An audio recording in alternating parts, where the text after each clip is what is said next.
नमस्कार विद्यार्थी मित्रांनो. तर आपण आज MPSCने घेतलेला कंबाईन प्रिलिम 2024चा पेपर सॉल्व करणार आहोत. त्याच्यामध्ये पण आपण जे 20 क्वेश्चन आलेले आहेत मॅथ्स आणि रिझनिंगचे ते क्वेश्चन जे आहेत ते आपण पाहणार आहोत. आपण याच्या अगोदर सर्व विश्लेषण केलं आहे की कंबाईनचं सिलेबस काय आहे, एक्झाम पेपर पॅटर्न कसा आहे, ते सर्व आपण अगोदरच्या व्हिडिओमध्ये डिस्कस केलेलं आहे. तर या व्हिडिओमध्ये आपण प्रिवियस पेपरमध्ये जे क्वेश्चन आले ते सॉल्व करणार आहोत. तर हा जो क्वेश्चन पेपर आहे हा कंबाईन प्री 2024, ठीक आहे. तर हा पेपर जो आहे हा 2 फेब्रुवारी 2025ला पेपर जो घेतला होता MPSCने 2 फेब्रुवारी 2025. तर हा या पेपरचा कट ऑफ वगैरे आपण बघितलेला आहे. 2024चा प्रिलिमचा कट ऑफ किती होता ते, आणि ह्याच्यामध्ये आपण जे ह्याच्या अगोदर UPSC प्रिलिम 2024चा सुद्धा पेपर आपण सॉल्व केलेला आहे. GSचा 100 क्वेश्चन्स तो सुद्धा तुम्ही पाहू शकता. त्याच्यानंतर SIACने घेतलेला 2 ऑगस्ट रोजी, त्याच्यामध्ये 50 GSचे क्वेश्चन, 40 जे आहेत ते CSATचे क्वेश्चन आपण चांगल्या पद्धतीने करण्याचा प्रयत्न केलेला आहे. ते सुद्धा तुम्ही बघू शकता. त्याच्यामध्ये रीडिंग कॉम्प्रिहेन्शनमध्ये पॅसेज कसे सॉल्व केले पाहिजे, ते सुद्धा आपण कसा अप्रोच पाहिजे ते सुद्धा डिस्कस केलेला आहे. तो व्हिडिओसुद्धा तो प्लेलिस्ट आपण सेपरेट केलेली आहे SIACच्या नावाने, तिथे जाऊन तुम्ही पाहू शकता. आणि UPSCची सुद्धा प्रिलिमची 2024चा जे प्रिवियस इयर डिस्कशन आहे ते सुद्धा आपण केलेलं आहे, ते सुद्धा पाहू शकता. आपण आता बघूया की या पेपरमध्ये जे आहे ते काय विचारलेलं आहे ते, ठीक आहे. तोपर्यंत तुम्ही क्वेश्चन वाचा काय दिला आहे तो. तर क्वेश्चन विचारलेला आहे A sells an article to B at a profit of 10%. B sells the article back to A at a loss of 10%. ठीक आहे. आता हा सक्सेसिव्ह डिस्काउंटचा क्वेश्चन आहे. हां, तर त्याच्या अगोदर पहिले तुम्हाला बेसिक माहीत असलं पाहिजे. So what happen in this transaction, ठीक आहे. तर हा सक्सेसिव्ह डिस्काउंटचा आहे. तर त्या अगोदर तुम्हाला आहे ना माहीत पाहिजे की बेसिक ह्याचं माहीत पाहिजे 10% म्हणजे किती. तर 10%ची व्हॅल्यू जी आहे ती कशी काढतो आपण की 10%, तर पर्सेंटचं साईन म्हणजे 1/100. Percent is equal to 1/100. हां, तर 10% म्हणजे 10/100 म्हणजे 10% इज इक्वल टू 1/10. ठीक आहे. 10% इज इक्वल टू 1/10. तर आपण बघूया की अने बला एक वस्तू 10% नफ्याने विकली. बने तीच वस्तू परत अला 10% तोट्याने विकली. तर या व्यवहारामध्ये काय झाले. आता बघा की एकडे समजा आपण असं गृहीत धरलं की एकडे एक वस्तू आहे ती 100 रुपयाची आहे, बरोबर. तर त्यांनी 10% नफ्याने ती बीला विकली. तर 100चे 10% नफा आपण काढला, 100चा 10% नफा, तर तो किती येतो. तर 100 गुणिले 10%, ठीक आहे. तर ते 10 येतात. म्हणजे जर 10% नफ्याने विकली, प्रॉफिट आहे, म्हणजे ती काय होणार आहे, ॲड होणार आहे 100मध्ये. मग 100ची वस्तू बीने कितीला घेतली, 110ला घेतली. कितीला घेतली, 110ला. हां, पण बीने तीच वस्तू परत 10% तोट्याने विकलेली आहे परत एला, बरोबर. आता 10% तोट्याने विकली म्हणजे 110चा तुम्ही 10% किती काढा, 10% किती काढा, तर ते 11 येतं, बरोबर. मग 11 रुपये तोटा झाला. मग 110मधून तुम्ही 11 वजा करा. ती वस्तू 99 रुपयाला परत ती बीने एला विकली, बरोबर. मग आता ह्या ट्रान्झॅक्शनमध्ये काय झालं, तर एला ऑप्शन बघूया. A neither loses nor gains. A makes a profit of 11%, A makes a profit of 20%, B losses 20%. ठीक आहे. तर याच्यामध्ये आपण बघूया की एला पहिले सुरुवातीला किती 10 रुपये प्रॉफिट झाला, बरोबर. जेव्हा ती 10% नफ्याने विकली तेव्हा, आणि जेव्हा ती त्यांनी परत बीकडून घेतली तेव्हा ती 1 रुपया स्वस्ताने भेटली ना, 1 रुपया स्वस्ताने भेटली. म्हणजे त्याला इथं पण 1 रुपयाचा प्रॉफिट झाला. म्हणजे टोटल प्रॉफिट त्याला किती झाला, तर 11 रुपयाचा झाला. किती, 11 रुपयाचा प्रॉफिट. टोटल प्रॉफिट किती झाला त्याला, 11 रुपयाचा झाला. मग 11 रुपयाचा प्रॉफिट जर त्याला झाला असेल 100वर, 11 रुपयाचा प्रॉफिट त्याला 100वर झाला, तर तो किती पर्सेंट आहे, किती पर्सेंट काढण्यासाठी त्याला डिवाइड बाय 100 करू. हां, डिवाइड बाय 100 केलं तर तो किती आला,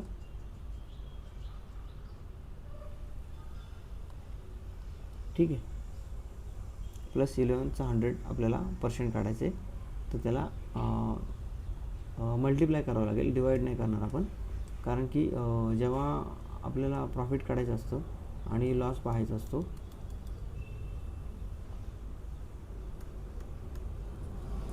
तर 11 रुपयाचं त्याला 100 रुपयाला जर त्याला 11 रुपये भेटत असतील, हां 100 रुपयावर 11 रुपयाचे भेटत असतील, तर त्याला प्रॉफिट आणि पर्सेंटेजमध्ये जे विचारलेलं आहे ऑप्शनमध्ये, ठीक आहे,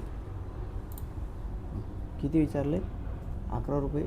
जर त्याला 100वरती 11 रुपयाचं प्रॉफिट आहे, किती, 11 रुपये, 11 रुपयाचा प्रॉफिट आहे, बरोबर, 100 रुपयावरती.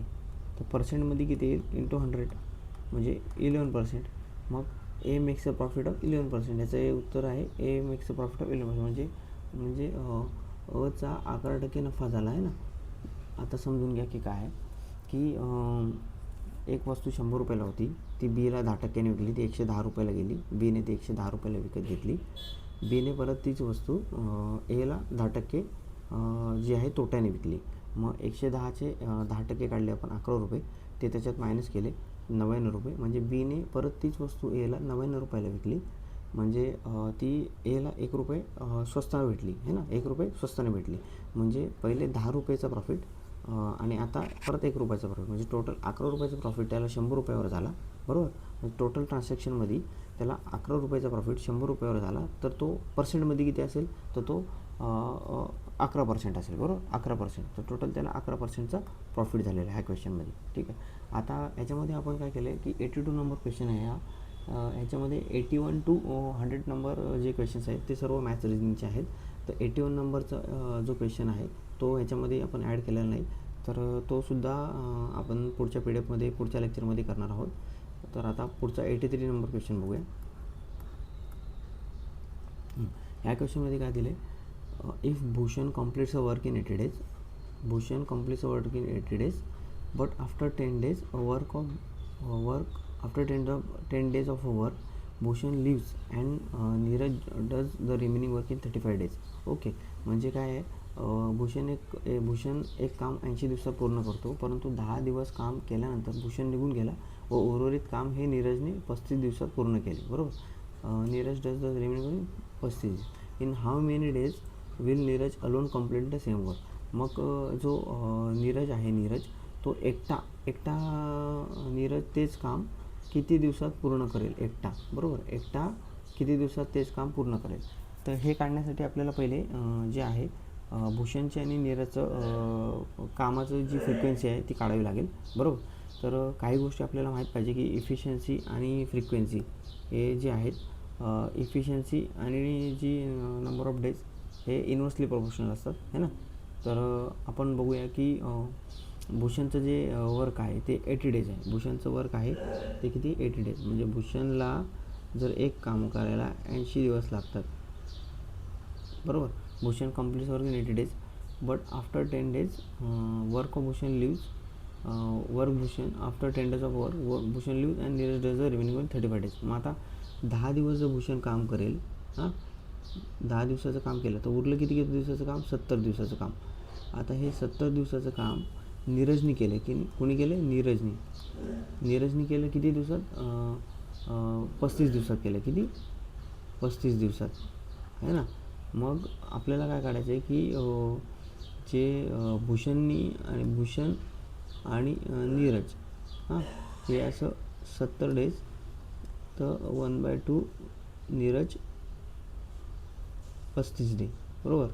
तर आपण बघूया की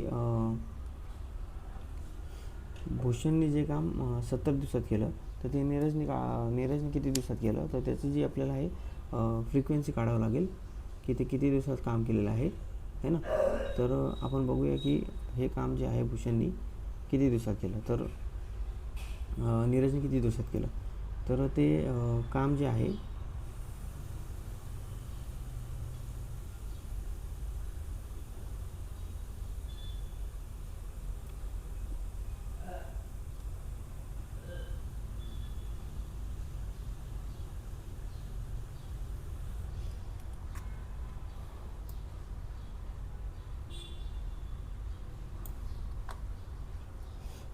तर भूषण आणि नीरजची आपल्याला फ्रिक्वेन्सी काढायची आहे. तर भूषण आणि नीरजची फ्रिक्वेन्सी काढण्यासाठी भूषण जे काम 70 दिवसात करतो, नीरज ते काम 35 दिवसात करतो, बरोबर. भूषण ते जे काम 35 दिवसात करत नाही, ते काम नीरज जे आहे 35 दिवसात करतो. म्हणजे नीरज इज इक्वल टू 35 दिवसाचं काम आहे.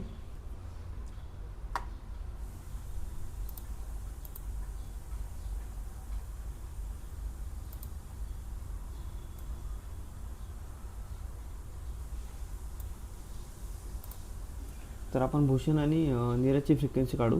तर ही कंडिशन तयार होते. मग भूषण आणि नीरज, मग Bhushan divide by Neeraj is equal to हा 35 आणि हे 70 इकडे जाईल, डिवाइड होईल. मग 35 गुणिले 70, मग 1/2 आहे ना. भूषण जे काम 1 दिवसात, भूषणची फ्रिक्वेन्सी, काम करण्याची फ्रिक्वेन्सी 1 आहे, तर नीरजची 2 आहे. भूषण जे काम करतो आहे त्याच्या दुप्पट काम नीरज करतो आहे, बरोबर. मग जर इफिशियन्सी 1:2 आहे, तर त्याचं डेज जे आहे ते अपोजिट आहे, इन्व्हर्सली आहे. म्हणजे जेवढा तो कमी काम करेल तेवढे जास्त दिवस घेईल, आणि जेवढं जास्त काम करेल तेवढे कमी दिवस घेईल. तर आपण बघितलं की भूषणची आणि नीरजची जी डेजची फ्रिक्वेन्सी आहे ती ही आहे. तर आपल्याला दिलं की Bhushan complete work in 80 days.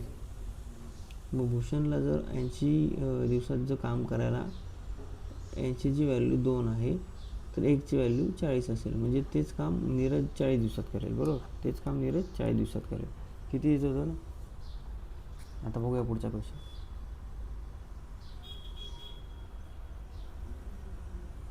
5 years ago, the average age of Rekha and Neha was 30 years. Today, the average age of Rekha, Neha and Neeraj 33 years. How old Neeraj be after 10 years? ठीक आहे. आता हे समजून घेण्यासाठी आपल्याला पहिले बघावं लागेल की 5 वर्षापूर्वी जे रेखा आणि नेहाचं सरासरी वय 34 वर्ष होतं, आणि आज जे आहे रेखा, नेहा आणि नीरजचे सरासरी वय 33 वर्ष आहे. तर 10 वर्षानंतर नीरजचं वय किती असेल? तर पहिले म्हणजे आपल्याला नीरजचं वय काढावं लागेल, आणि त्याच्यामध्ये आपण 10 वर्षाचं वय नंतर काढू. तर सुरुवातीला आपण रेखा प्लस जी नेहा आहे 5 वर्षापूर्वी, तर आपण बघूया की रेखा प्लस नेहा हे ॲव्हरेज एज किती आहे यांचं? 34 वर्ष, बरोबर. ॲव्हरेज वय म्हणजे किती असतं? जेवढं क्वांटिटी तेवढी डिवाइड बाय ती क्वांटिटी असते, बरोबर. मग आता ॲव्हरेज एज डिवाइड बाय 2 असेल, ॲव्हरेज एज, आणि ते पण 5 इयर्स ॲगो आहे. तर हे किती येईल? तर हे 34 जे 68 आहे. पण हे जे वय आहे 5 इयर्स ॲगो असल्यामुळे काय होईल, दोघांचे पण -5 आणि -5 असे दोघांचेही ॲड होतील.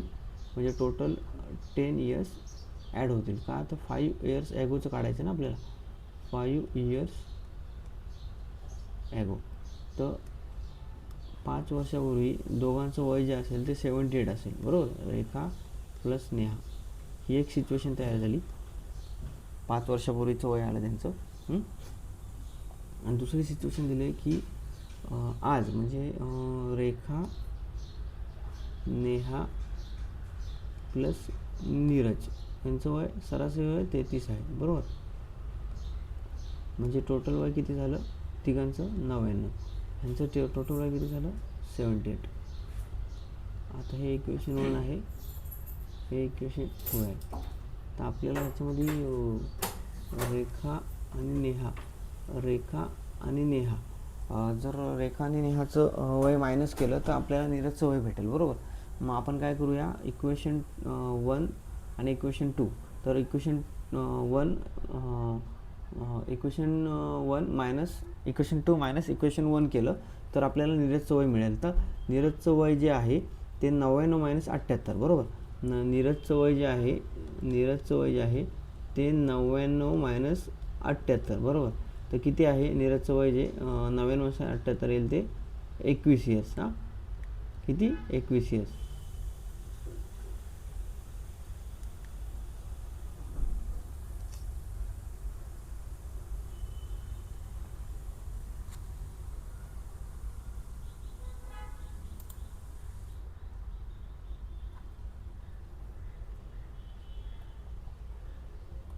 पण इथं जे आहे ते नीरजचं वय जे आहे ते नीरजचं वय 10 वर्षानंतर विचारलेलं आहे. म्हणजे Neeraj how old will be Neeraj after 10 years, म्हणजे 10 वर्षानंतर. तर ह्याच्यामध्ये तुम्हाला काय आहे 21 प्लस 10 वर्ष ॲड करावं लागतील. म्हणजे टोटल जे वय आहे त्याचं जे आहे 31 वर्ष असेल ना. तर ऑप्शनमध्ये बघूया आपण की 31 वर्ष हे ऑप्शन ए ह्याचं आन्सर आहे. बरोबर, हा ॲव्हरेजवरती क्वेश्चन विचारलेला आहे.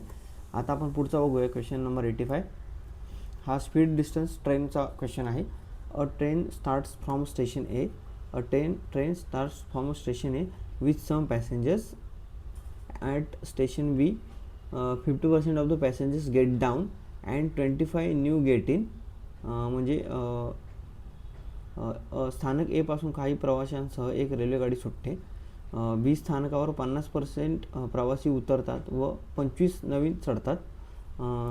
At station C 40% of the passenger present in the train get down and 40 new get in. C स्थानकावर काय होतं, रेल्वेगाडीत उपस्थित असलेल्यांपैकी 40% जे प्रवासी आहेत ते उतरतात आणि 40 नवीन चढतात. तर now the number of passengers present in train is 40% of those boarded at station A. हां, तर आता काय आहे करंटमध्ये सिच्युएशन की आता रेल्वेगाडीत उपस्थित प्रवाशांची संख्या स्थानक एवर चढलेल्या प्रवाशांच्या 40% इतकी आहे. तर किती प्रवासी स्थानक बीवर उतरले. हां, तर how many passengers got down at station बी.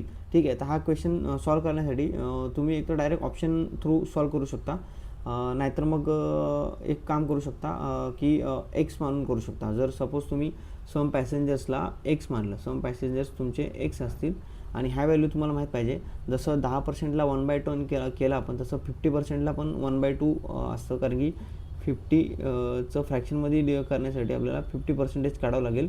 तर हे 1/2 आहे 50%चं. आणि 40%चं जे आहे ते 2/5 आहे. 40% जे आहे 2/5 आहे. बरोबर, 40/100 तर 2/5 आहे. ठीक आहे, तर अशा पद्धतीने आपण आता बघूया की एक्स मानल्यानंतर कसं सॉल्व करायचं. आता आपण कंडिशन काय दिली ती बघूया. कंडिशन दिली, सपोज ए स्थानकावर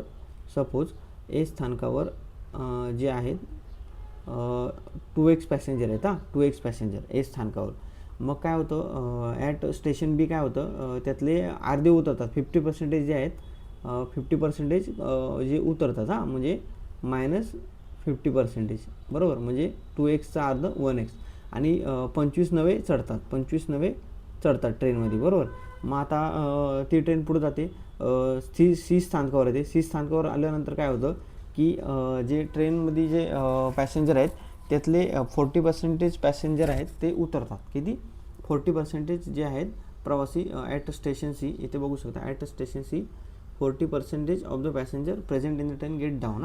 म्हणजे आता हे जे आहे बीमध्ये टोटल संख्या जी आहे x + 25, ह्याच्यातले 40% उतरले. ह्याच्यातले 40% उतरले तर उरले किती 60%.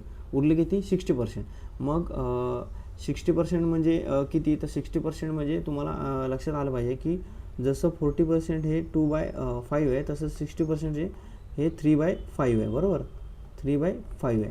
मग आता x + 25 हे बीमध्ये पॅसेंजर आहेत. मग x + 25 इंटू 60% पॅसेंजर ट्रेनमध्ये आता राहिलेले आहेत. 40% उतरलेले आहेत आणि त्याच्यामध्ये परत 40 पॅसेंजर हे पुन्हा नवीन ॲड झालेले आहेत. म्हणजे 40 जण नवीन चढलेले आहेत. हे असं हे सी स्टेशनवरती ही सिच्युएशन आहे. आणि ती सिच्युएशन झाल्यानंतर जेव्हा पॅसेंजर जी आहे ती पॅसेंजर जे आहे ते total 40% of those boarded at station A. म्हणजे जे स्टेशन एला जेवढे पॅसेंजर होते त्यांच्या 40% आहे. ही जी आता जी सी स्टेशनवर जी संख्या आहे ती पॅसेंजरची जी सुरुवातीला पॅसेंजर होते 2x होते त्याच्या 40% आहे ना. म्हणजे 2/5. 40% म्हणजे 2/5.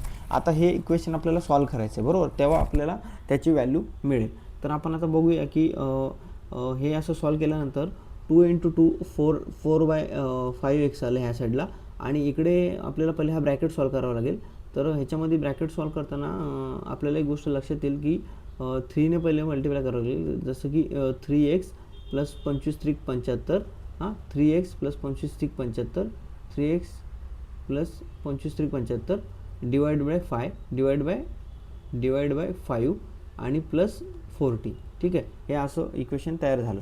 आता आपण हे पूर्ण पुढे सॉल्व करूया की ह्याच्यामध्ये आपण जे 5 आहे ते पूर्णपणे जे ह्याच्यामध्ये इक्वेट करूया इक्वेशन. तर 3x + 275 आहे ना, 3x + 275 = 4x/5.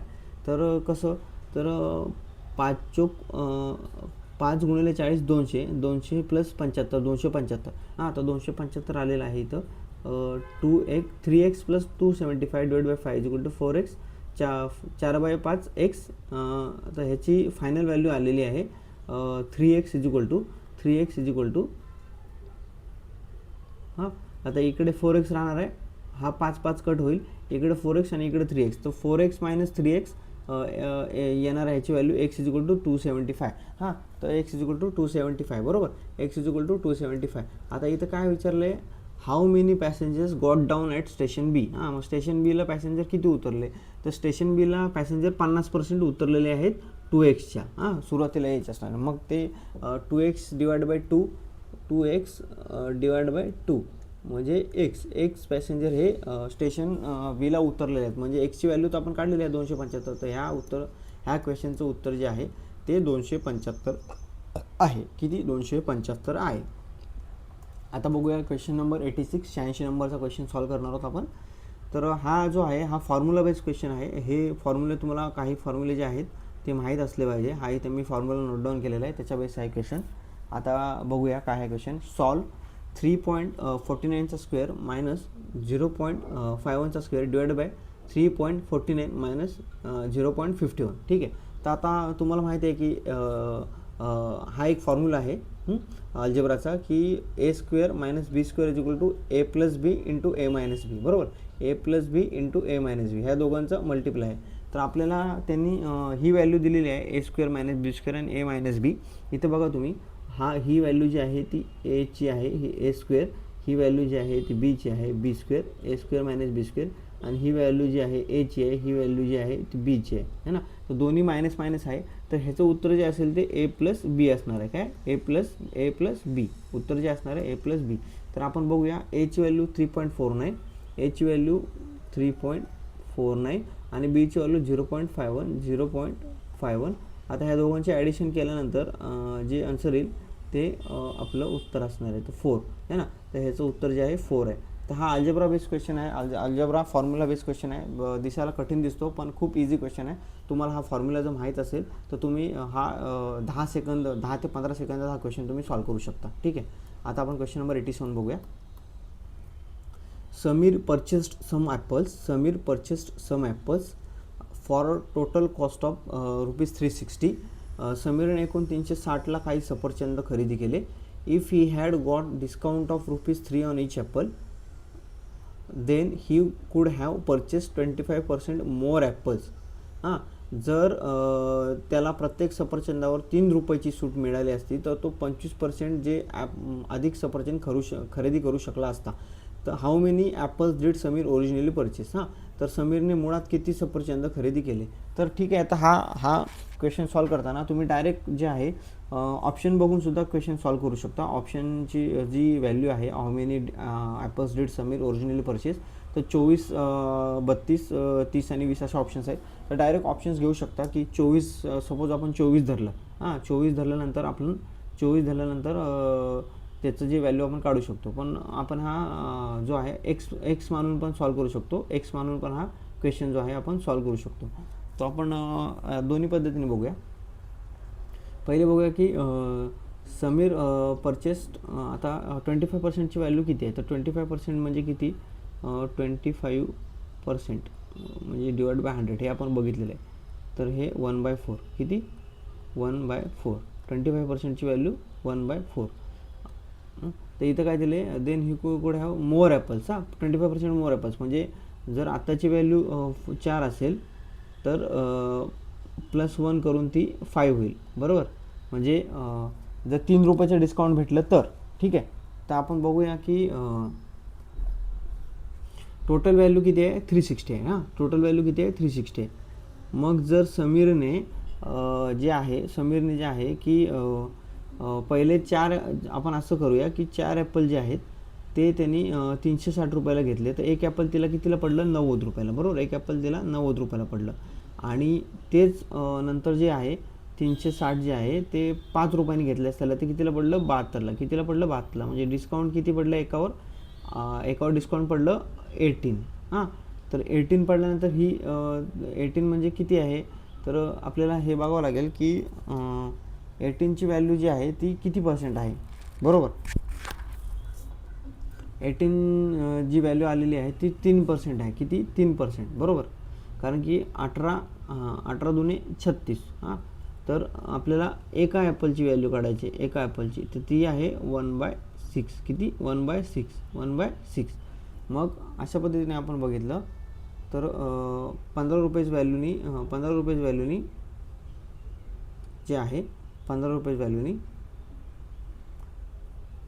24 ॲपल त्याच्याकडे आहे. 24 ॲपल सुरुवातीला त्यांनी समीरनी खरेदी केले होते, बरोबर, 15 रुपयांनी. किती, 15 रुपयांनी. आता आपण बघूया की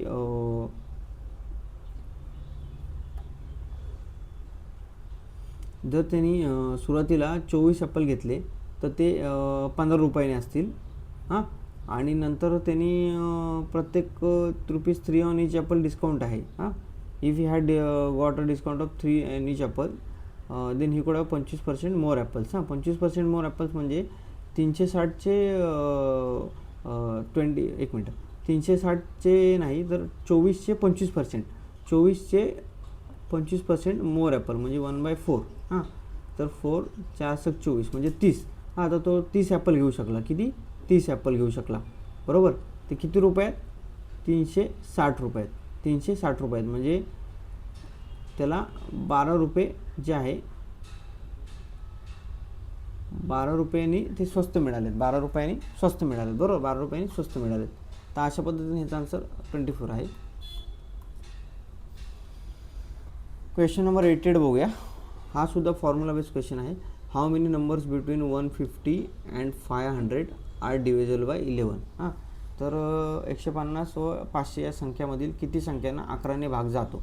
तर हा क्वेश्चन सॉल्व करण्यासाठी तुम्हाला फॉर्म्युला आहे जो माहीत पाहिजे की हा बघा, हा फॉर्म्युला आहे SN sum of total numbers is equal to A plus n-1 into common difference D, बरोबर. Starting term A plus n total जे आहेत numbers -1 into common difference D is equal to sum of total numbers. ठीक आहे. तर आता आपण बघूया की ह्याच्यामध्ये Aची व्हॅल्यू जी आहे ती A आहे. हां, Aची व्हॅल्यू जी आहे ती किती आहे. आता 150 आणि 500मध्ये डिव्हिजल बाय 11, तर पहिली संख्या शोधा. 150 नंतरची पहिली संख्या जी 11ने भाग जाईल, तर ती असेल 154. हां, किती असेल, 154. बघा ना, 11 1 11, 4 उरले, 11 चौक 44, बरोबर. तर ही पहिली संख्या असेल. आणि आता अशी संख्या शोधा जी 500च्या अगोदर असेल पण 11ने भाग केल्यानंतर ती 500च्या जवळपास असेल. मग ती आहे 495. हां, तर बघूया, 11 चौक 44, 11 5 55, जातोय ना 495ला भाग. हां, तर ही जी आहे ही nth टर्म आहे आणि ही आहे 8th टर्म आहे. तर हा असा डिफरन्स आहे.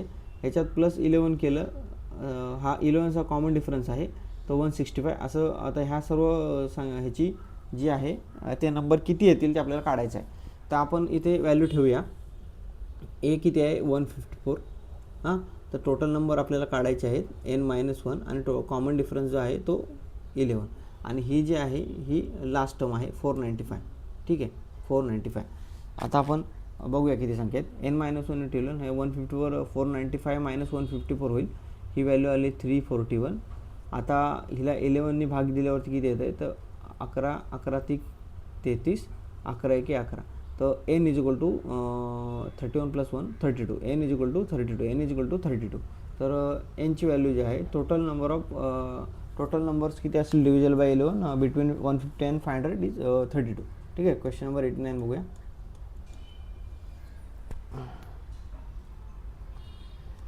If a square tile has a 30 centimeter, then how many tiles will be required to cover a plot of length 18 meter and breadth 12 meter. हां, तर हा जो क्वेश्चन आहे हा एरिया बेस्ड क्वेश्चन आहे. ह्याच्यामध्ये आपण बघू शकतो की 18 मीटर लांब व 12 मीटर रुंद असलेली जागा व्यापण्यासाठी 30 सेंटीमीटर बाजू असलेल्या चौरसाकृती किती फरशा लागतील? हां, तर हा सरळ सरळ हा जो क्वेश्चन आहे, हा जो क्वेश्चन तुम्ही एकदा सॉल्व करून बघा, आपण बघूया नंतर.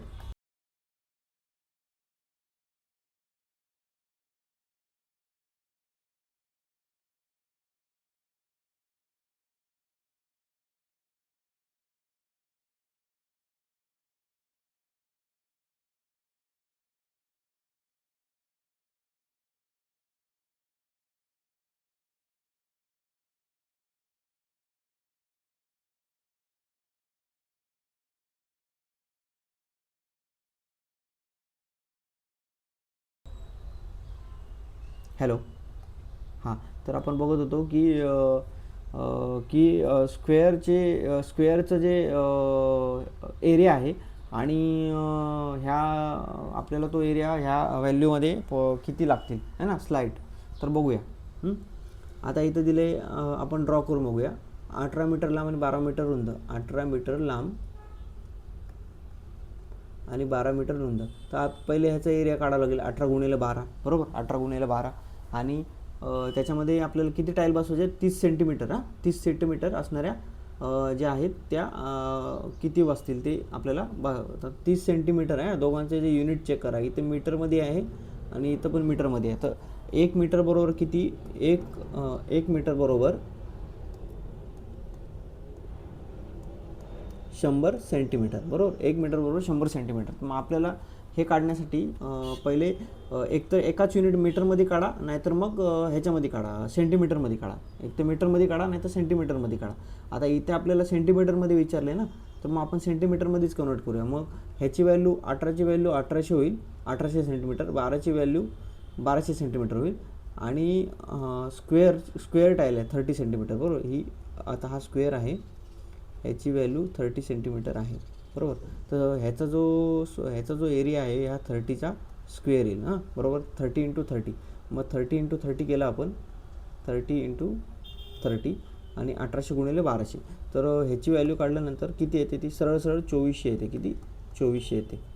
तर ह्याचं उत्तर जे आहे 2400 आहे. बघा इथं दिसते ना, 30 चोक 30 सक म्हणजे साई चोक 2400. 2400. इथे 40, इथे 60. तर हे असं व्हॅल्यू आलेले. आता क्वेश्चन नंबर 90 बघूया. If a train of a length 700 meter crosses a platform in 72 seconds with a speed of 80 km/h, what is the length of platform? तर आता आपण हा क्वेश्चन सॉल्व करण्यासाठी आपल्याला हे माहीत पाहिजे की ताशी 80 किलोमीटर वेगाने जाणारी 700 मीटर लांबची एक आगगाडी एक प्लॅटफॉर्म 72 सेकंदात ओलांडले तर प्लॅटफॉर्मची लांबी किती? तर सुरुवातीला आपण जे आहे distance of a train plus distance of a platform plus distance of a platform बरोबर.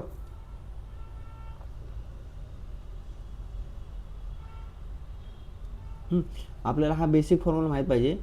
Speed is equal to distance upon time. Speed is equal to distance upon time. तर आपल्याला हे दिले डिस्टन्स किती आहे? 700 मीटर. आपल्याला डिस्टन्स ऑफ प्लॅटफॉर्म काढायचा आहे.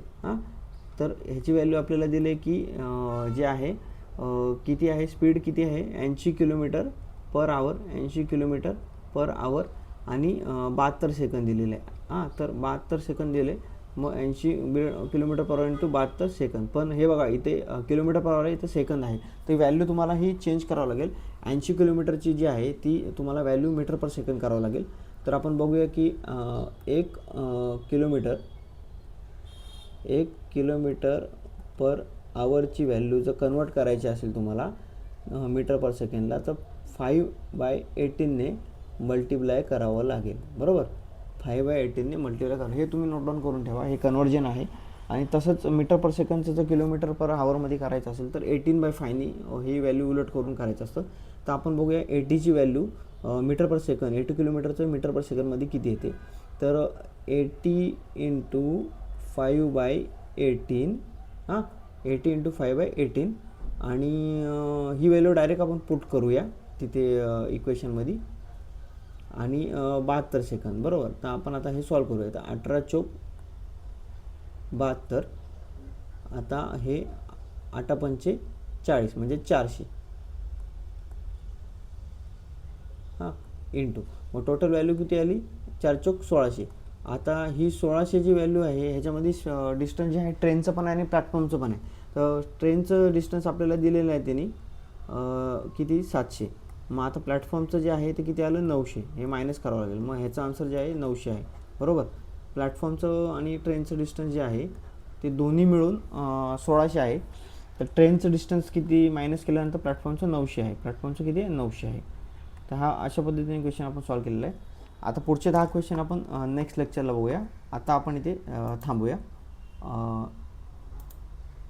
ठीक आहे. पुढचे लेक्चर करण्याच्या अगोदर तुम्ही एकदा रिवाईज करून घ्या. हे मी PDF तुम्हाला शेअर करतो माझ्या टेलिग्राम चॅनलवर, शेअर केलेली ऑलरेडी. तुम्ही एकदा बघून घ्या आणि पुढचे लेक्चर जे आहेत आपण शेअर करूया.